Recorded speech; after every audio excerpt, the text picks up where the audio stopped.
বন্ধুরা, তোমরা রাত্রে ঘুমোতে যাওয়ার আগে আর সকালে ঘুম থেকে উঠে অবশ্যই ভগবান শ্রীকৃষ্ণের বাণী শোনো। এতে তোমার জীবন বদলে যাবে। চলো আর কোনো দেরি না করে সেই পবিত্র বাণী শুনি। শ্রীমদ্ ভগবদ্ গীতাকে নিয়ে বলা হয়েছে একাং শাস্ত্রং দিবকীপুত্র গীতাম, অর্থাৎ একমাত্র সেই শাস্ত্র যার গায়ন স্বয়ং ভগবান শ্রীকৃষ্ণের মুখনিসৃত বাণী থেকে হয়েছে, তাই শ্রীমদ্ ভগবদ্ গীতা। যখন মহাভারতের যুদ্ধক্ষেত্র কুরুক্ষেত্রে অর্জুন অস্ত্র তুলে নিতে দ্বিধাগ্রস্ত হয়ে পড়েছিলেন, তখন ভগবান শ্রীকৃষ্ণ নিজ মুখে যে শাস্ত্রের গীত গেয়েছিলেন সেই মহাদিব্য উপদেশই শ্রীমদ্ ভগবদ্ গীতা নামে পরিচিত। এর মাহাত্ম্য অপার অপরিমেয়। এর প্রকৃত মাহাত্ম্য কেউই পুরোপুরি বর্ণনা করতে পারে না।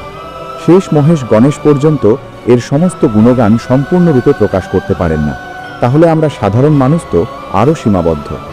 এমন বলা হয়ে থাকে, যে ঘরে প্রতিদিন শ্রীমদ্ ভগবদ্ গীতার পাঠ হয় কিংবা তা শোনা হয়, সেই ঘরে স্বয়ং শ্রীকৃষ্ণের আগমন ঘটে। এই গীতাকে পৃথিবীর প্রতিটি মানুষের পড়া ও বোঝা একান্ত প্রয়োজনীয়, যাতে তারা জীবনের সুখ, শান্তি ও সফলতা লাভ করতে পারে। শ্রীমদ্ ভগবদ্ গীতায় মোট 18টি অধ্যায় রয়েছে এবং এই 18টি অধ্যায়ে মোট 700টি শ্লোক রয়েছে। এই কারণেই আমরা আজ শ্রীমদ্ ভগবদ্ গীতার ঐশ্বরিক জ্ঞান থেকে অনুপ্রাণিত হয়ে 151টি গুরুত্বপূর্ণ ভাবনার কথা জানব, যেগুলো আমরা খুব সহজ ও সরল ভাষায় তোমাদের বোঝাতে চেষ্টা করব। আর আমাদের পূর্ণ বিশ্বাস, প্রতিদিন এই ভাবনাগুলি শ্রবণ করলে তোমার জীবনের বর্তমান এবং ভবিষ্যতের সমস্ত সমস্যা থেকে মুক্তি লাভ সম্ভব হবে। চলো শ্রীমদ্ ভগবদ্ গীতার সেই সবচেয়ে শক্তিশালী 151টি ভাবনার দিকে এগিয়ে চলি এবং সেগুলিকে আমাদের জীবনে গ্রহণ করার চেষ্টা করি। শ্রীমদ্ ভগবদ্ গীতার প্রথম ও সর্বাধিক গুরুত্বপূর্ণ উপদেশ হল কর্মই সর্বোচ্চ ধর্ম। ভগবান শ্রীকৃষ্ণ গীতায় অর্জুনকে উপদেশ দিয়ে বলেন, মানুষ জন্ম নিয়েছে কেবল কর্ম করার জন্য, আর কর্ম ছাড়া কেউ কখনো থাকতে পারে না। মানুষকে ফলের চিন্তা না করে কেবলমাত্র নিজের কর্তব্য পালনে মনোনিবেশ করা উচিত। সব সময় সৎকর্ম করা উচিত, কারণ কর্ম সেই ফসল যা মানুষকে যেভাবেই হোক কেটে নিতে হবে। যেমন কর্ম হবে ঠিক তেমনি তার ফলও হবে। কর্মের হিসেব খুব সহজ, ভালো করো ভালো ফল পাবে, খারাপ করো খারাপ ফল পাবে। মানুষ যে রূপে ঈশ্বরকে স্মরণ করে, ঈশ্বরও তাকে সেই রূপেই দর্শন দেন। নিজের শক্তিকে দুশ্চিন্তায় ব্যয় না করে সমস্যার সমাধান খুঁজতে ব্যবহার করাটাই বুদ্ধিমানের কাজ। অসৎ জিনিস দেখা আর শোনা থেকেই আসলে অসততার শুরু হয়। যে মানুষ এই মূল্যবান মানব জীবন পেয়েও ঈশ্বরের নাম কীর্তন করে না, সে দুর্বুদ্ধি মানুষ। যিনি মোক্ষের সিঁড়ি পেয়েও সেটাই চড়ার চেষ্টা করে না। ভগবান শ্রীকৃষ্ণ বলেন, হে মানব, যদি তুমি এই সংসারের সকল দুঃখ থেকে মুক্তি চাও, তবে আমার ভক্তি করো। যে আমার ভক্তি করে না, সে এই জীবনেও নয়, মৃত্যুর পরেও শান্তি পায় না। যারা অসৎ কর্মে লিপ্ত, অধম প্রকৃতির, যাদের বুদ্ধি মায়ায় আচ্ছন্ন, তারা কখনোই আমার পূজা করে না বা আমাকে পাওয়ার চেষ্টা করে না। নিজেকে ভগবানের প্রতি সম্পূর্ণরূপে সমর্পণ করো, এটাই সবচেয়ে বড় আশ্রয়। যে কেউ এই আশ্রয়কে চিনে নিতে পারে, সে সব রকমের ভয়, চিন্তা ও দুঃখ থেকে মুক্ত হয়। ভগবানের ওপর বিশ্বাস রাখো সেই শিশুর মতো, যাকে যদি কেউ বাতাসে ছুঁড়ে দেয় তবুও সে হাসে, ভয় পায় না, কারণ সে জানে কেউ তাকে পড়তে দেবে না। ভগবান শ্রীকৃষ্ণ বলেন, তুই মন ছোট করিস না, যেখানে তোর নিজেরই মুখ ফিরিয়ে নেবে সেখানে আমি তোর পাশে থাকব। জীবনে কখনো কারো সঙ্গে নিজের তুলনা করিস না। তুই যেমন আছিস তেমনটাই শ্রেষ্ঠ। প্রেরণার সবচেয়ে বড় উৎস হল তোর নিজের ভাবনা। তাই সব সময় ভালো ভাব, বড় ভাব, আর নিজেকে জয় করার জন্য নিজেকেই অনুপ্রাণিত কর। যে দুঃখ ভোগ করে সে ভবিষ্যতে সুখী হতে পারে, কিন্তু যে দুঃখ দেয় সে কখনো সুখী হতে পারে না। তাই নিজের মধ্যে করুণা রাখিস, ক্রোধ নয়, কারণ ফুল তো মেঘের বৃষ্টি নিয়ে খেলে, তার গর্জন নিয়ে নয়। মানুষ যতই মিষ্টি কথা বলুক, যদি সে মিথ্যা হয় তাহলে সে একদিন তোর জন্য বিষ হয়ে উঠবে। আর একজন সত্যবাদী যতই তোর কাছে কঠোর মনে হোক, সে একদিন তোর জীবনের ওষুধ হয়ে উঠবে। ভগবান শ্রীকৃষ্ণ বলেন, মন শান্ত রাখার চেয়ে বড় সম্পদ এই দুনিয়ায় আর কিছু নেই। যে ব্যক্তি নিজের মন শান্ত রাখতে শিখে গেছে, তার চেয়ে ধনী কেউ হতে পারে না। সময় কখনো মানুষের তৈরি পথে চলে না, মানুষকে সময়ের দেখানো পথে চলতে হয়। একেই বলে নিয়তি। জীবন তখনই কঠিন লাগে যখন আমরা নিজের পরিবর্তনের বদলে পরিস্থিতি বদলাতে চাই। সত্য কখনো দাবি করে না যে সে সত্য, কিন্তু মিথ্যে সর্বদা দাবি করে যে শুধুমাত্র সেই সত্য। ভগবান শ্রীকৃষ্ণ বলেন, যেমন আলো অন্ধকারে দীপ্তি দেয়, তেমনি সত্য নিজ আলোয় জ্বলে। তাই মানুষের সর্বদা সত্যের পথেই চলা উচিত। ভগবান বলেন, হে অর্জুন, কি হারিয়ে গেছে যে তুই কাঁদছিস? কি এনেছিলিস যা তুই হারিয়ে ফেলেছিস? তুই কি সৃষ্টি করেছিলিস যা নষ্ট হয়ে গেছে? তুই যা পেয়েছিস এখান থেকেই পেয়েছিস, যা দিয়েছিস এখানেই দিয়েছিস। যা আজ তোর তা কাল অন্য কারো হয়ে যাবে, কারণ পরিবর্তনই এই জগতের নিয়ম। সময়ের সাথে সাথেই জগতের সবকিছু বদলায়, সবকিছুই পরিবর্তনের নিয়ম মেনেই চলে। এই দেহ তোর নয়, তুই এই দেহের মালিক নোস। এই শরীর 5টি মৌলিক উপাদান দিয়ে তৈরি: অগ্নি, জল, বায়ু, মাটি আর আকাশ। একদিন এই শরীর সেই পঞ্চতত্ত্বেই বিলীন হয়ে যাবে। এই দুনিয়ায় ভাগ্যের চেয়ে আর সময়ের আগে কিছুই কারোর কপালে জোটে না, আর কোনোদিন জুটবেও না। জীবনে নিজের বাক্য সংযম রাখা খুব জরুরি, কারণ কথার দ্বারা দেওয়া আঘাত কখনোই সহজে সারে না। কৃষ্ণ বলেন, ধর্মের জন্য যুদ্ধ করতে শেখো, অধর্মের কাল হয়ে উঠতে শেখো, আর আপনজনের জন্য ত্যাগ করতে শেখো। সত্য সব সময় জলের উপর তেলের বিন্দুর মতো। যতই মিথ্যের জল ঢালা হোক না কেন, তা সব সময় ওপরে ভেসে থাকে। স্বজন মানুষের উচিত সদা উত্তম আচরণ করা, কারণ সাধারণ মানুষ তাদের পদচিহ্ন অনুসরণ করেই নিজের পথ খোঁজে।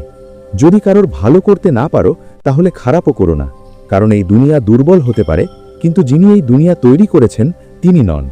যে ব্যক্তি শ্রীমদ্ ভগবদ্গীতা পড়ে এবং সেই অনুযায়ী জীবন পরিচালনা করে, তার সমস্ত পাপের প্রভাব মুছে যায়। জীবনে আমরা কতটা সঠিক আর কতটা ভুল, একথা কেবল 2 জন জানে। এক তো সেই পরমাত্মা, আর 2 আমাদের নিজ অন্তরাত্মা। মৃত্যু একটি অটল সত্য, যা কখনোই পরিবর্তন করা যায় না।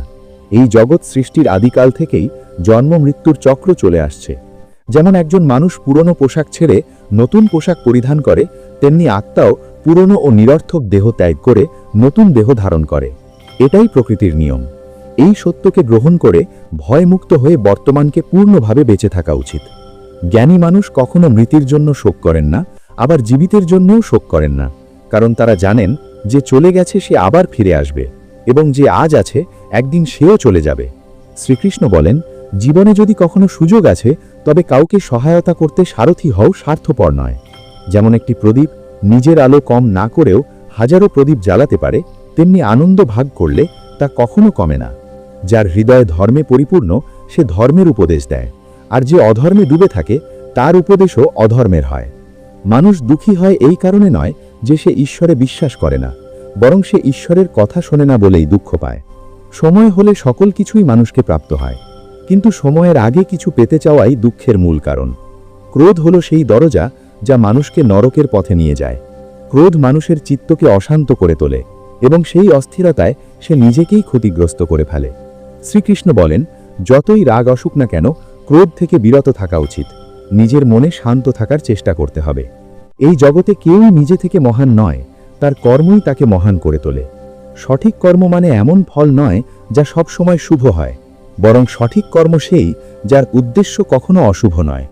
মানুষ সবসময় নিজের ভাগ্যকে দোষারোপ করে, অথচ সে জানেই যে ভাগ্যের চেয়েও শ্রেষ্ঠ তার কর্ম, যা সে নিজে হাতে গড়ে নিতে পারে। আজ যা তোমার আছে তা কাল কারো ছিল, আর পরশু আবার কারো হবে। তুমি এসেছিলে খালি হাতে, আবার ফিরে যাবে খালি হাতে। অতীতের জন্য দুঃখ করে লাভ কি?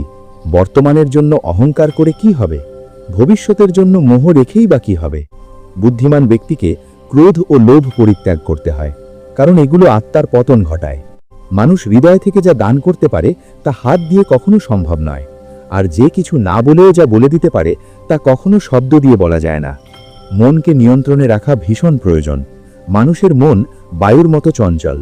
এই মনই মানুষকে কামনা বাসনার পথে ভাসিয়ে নিয়ে যায়। তাই জীবনে সফল হতে হলে মনকে আয়ত্তে আনা আবশ্যক। মনকে আয়ত্তে আনলে মস্তিষ্কের শক্তি একাগ্র হয় এবং তা কাজে সফলতা এনে দেয়। গীতার মতে, যে ব্যক্তি নিজের মনকে আয়ত্তে এনেছে, সে মন থেকে উদ্ভূত অপ্রয়োজনীয় চিন্তা ও ইচ্ছা থেকেও মুক্ত থাকে এবং নিজের লক্ষ্যে সহজেই পৌঁছে যায়।